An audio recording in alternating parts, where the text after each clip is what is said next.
Okay, Bernard the Barber here. I'm going to go ahead and I wrote a program that's going to be very useful for people that want to extract their stems out of, or their tracks out of Bandhub. The biggest problem most people have, and I'll go ahead and run this. This program is going to work. If you type in this command on your run line, WINKEY R,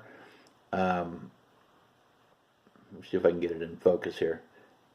%appdata %/ locals / bandhub / cache. If you can run that, it should open up your Bandhub cache folder.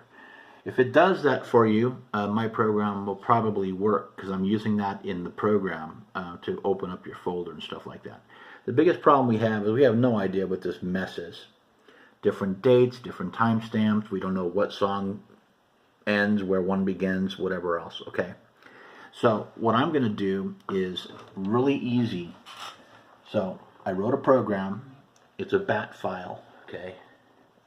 So I would suggest that you make a folder and then just drop this one file here. It's called the Bandhub.Stem organizer. Okay. Just launch it and it will give you some instructions. Basically the whole lowdown here, and I'm not going to read all the instruction, but really you're just going to launch the bat, you're going to press the key to get started, and just enter the file name. This song on here is called Bethel or whatever. So I'm going to type in Bethel. And I would not put any special characters here because this program is still a little shifty on the naming conventions, but even if you put a space, it'll fix it. So all I did was just enter the file name. Before you do anything else, just hit enter on the file name you entered. It tells you step 2, go to your Collab and launch the recording app. Okay, so once I have this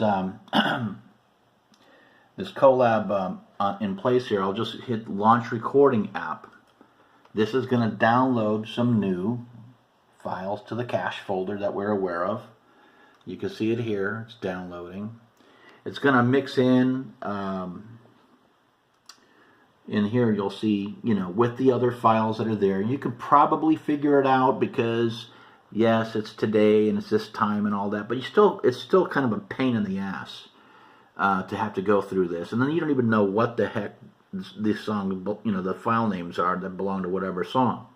So once it's done downloading, you don't have to close the window pop-up, but I'll just get it out of my way. You can close it. It doesn't matter at this point from Bandhub. The app can close.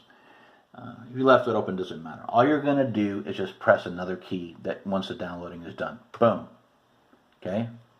So come in here, press enter.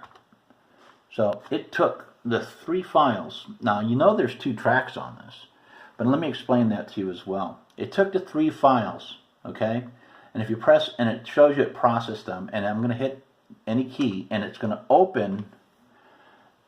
Well, first it's going to create a subfolder under Bandhub cache for the name that you entered. And in there, you'll see that the file names, come on camera, focus here. There you go. The file names are now Stem 1, Stem 2, and you know what song they belong to, which is kind of cool. Now, there were 2 tracks like I mentioned before. Now, the reason there's 3 that extracted is because the biggest file is actually a merging of all of the stem tracks, okay? And usually it's the last file, or actually it's the largest one, but just be aware that that is not a separate track. That is a combined number of tracks into one file. So always keep your eye on that big file. Just for your Audacity users out there, if you take this large file and you drag it or open it in Audacity, it'll actually separate out into all the multi-tracks. So it makes it real easy to take all your tracks in one swoop and drag that to Audacity, that big file, that big one right there. Boom, you're done. That's my bat. I'm going to go ahead and put this on a YouTube video, put a link so you guys can download it. It's only for PC. I don't have a Mac. I hope this helps others, and now I can just come here and boom, I have a subfolder. Now, if you ever clear your cache folder out, you may want to like drag this folder somewhere else for processing, so you don't accidentally delete it. Now, just so you're aware, if I ran this process again, and on the same Bethel stand, Collab, the files don't download again in Bandhub because they exist in the cache folder. So I don't want to run a process of deleting the cache automatically, just for safety measures. So if you need to delete, I would suggest deleting all your files in the cache folder before using this program, and then just keep clicking away at each Collab that you want to download, and you'll be cool. Now here's what's really cool though. Bethel stand files are in here, and I'm the organizer of this Collab. Lo and behold, about a week passes and a guitar player added a track on Bethel stand. Well, if I ran this program again on that Collab Bethel stand, I'll name it something else. I don't know if you can actually have the same file name, like Bethel stand 2.